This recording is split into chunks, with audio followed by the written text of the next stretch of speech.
Aurelio, obviously disappointing result-wise. How do you assess the performance? Yeah, obviously very disappointing, but we probably deserve what we got at the end.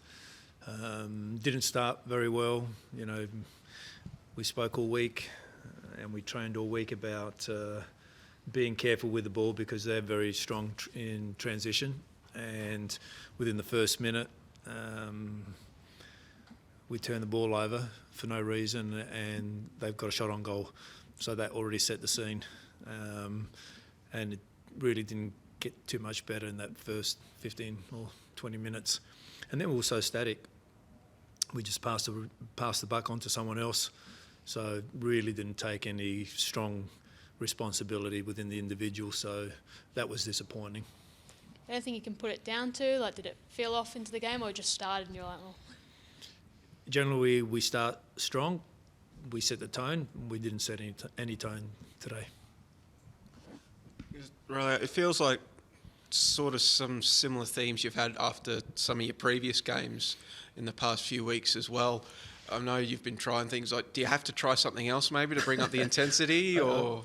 Not in terms of your approach, but in terms of motivations or something like that, because like you've talked about habits and behaviours that you maybe haven't been doing this season, and it seems to have happened again today. We probably just have a little bit of inconsistencies with it, which is strange. Yeah, a little bit of inconsistencies, and it's generally, you know, the same guys always stepping up, and yeah, we have young guys, and you expect a little bit of, you know, ups and downs. We spoke about that last year, and it's no different. So, you know, they just got to try to keep stepping up. There's nowhere to hide. You always got to show up, you know, and that's what we have to do. You know, we have to show up tomorrow again and get ready for another big game. It's disappointing when you lose at home, obviously, but you know, we got to be better. You know, I don't know. We had a number of shots from inside the box. Getting the ball in there is fine, but we're actually not doing anything with it. Tonight was another example.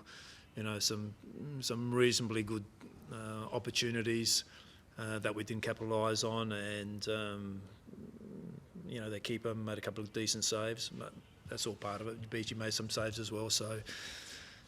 Yeah, back to the drawing board and look forward to next week now. Because as you touched on, not winning games at home, like you've played 6 games at home in a row now and you've only won 1 of them. Yep. Like, why? like, can you figure out like just why the boys haven't been able to lift at home? Nope. Yep, very strange. Normally, you can talk about last year and the year before and whatever, but generally, you're playing at home, you should be strong. You know, you should win more than you lose. I'm not sure how many we've lost at home, but we've I think 2 or 3. Yep. Was one of the more frustrating aspects of the game the 7 offsides that you guys? Yeah. That's poor. It shouldn't happen. I'd expect 1 or 2, and if you're always on the line, you know, always on the last line, and if it happens a couple of times, then you would think, okay, I better just adjust my position a little bit and go from there. We should be much better than that.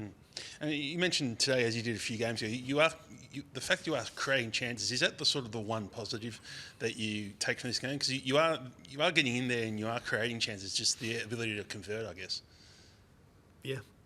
Yeah, exactly. I think we've spoken about that before. You know, if you're absolutely flat and not creating anything, then you'd be a little bit more preoccupied. But you know, we're getting it there. We have to be better with the ball in the front third. Absolutely. To be honest, that was our Achilles heel last year. But you sort of you stick it under the rug because, you know, last year we were winning 1-0 or 2-0, and it's not falling our way this year as much. So we just got to tough it out. There's no other way. So as I said, we're not dead, and we're still going to fight, and we have to continue to fight. The season is still long. And we've got a lot to play for, so we really need to, you know, put the skates on sooner or later because, you know, we don't want to be here in 7 or 8 weeks' time and start having regrets, what could have been and what we should have done. That just doesn't happen. But we've still got to be positive. We've got to come back tomorrow and keep going again.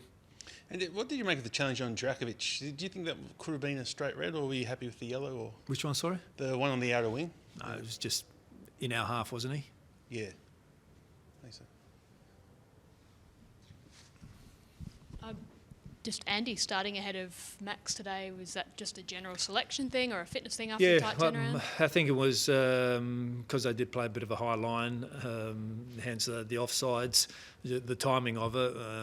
We could have had a little bit of joy from that area, and that was the reason of starting Andy with a little bit more speed than Max to get him behind, but a couple of his were offside, so.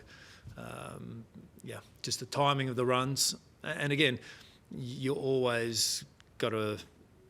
The timing of the run has to be when your teammate is actually about to play the ball, not while he's fighting, trying to control it. You can't start already making a forward run because the timing is well out. So we should be better. And the guys are smart enough to read that. And but tonight... Pretty short turnaround, and you've got Auckland next. Do you take the approach of playing the top team in the league as a good thing to have when you're battling a little bit, or how do you look at it? It doesn't really matter. The league is so tight. Anyone can beat anyone on any given day, and that's what's happened so far. And that's going to be obviously a big challenge because they're just a real solid team, and no surprise that their form at the top of the table has continued on from last year. Just obviously you mentioned Medden would be available for selection started today. How's he doing, and have you had any update from FA in terms of where that's sitting? No updates? Nope. Do you expect to get one in the next few days? I would think something would be resolved this week, yeah. And just, I know you've said you hadn't really spoken to him as of Friday. Have you spoken to him about this? No. Since? Any injuries out of today, or...? No. That's good. Well, I haven't seen the physio yet. Anything could happen, but I think everyone's pulled up probably more sore head rather than sore bodies. Cool. Thanks. Okay.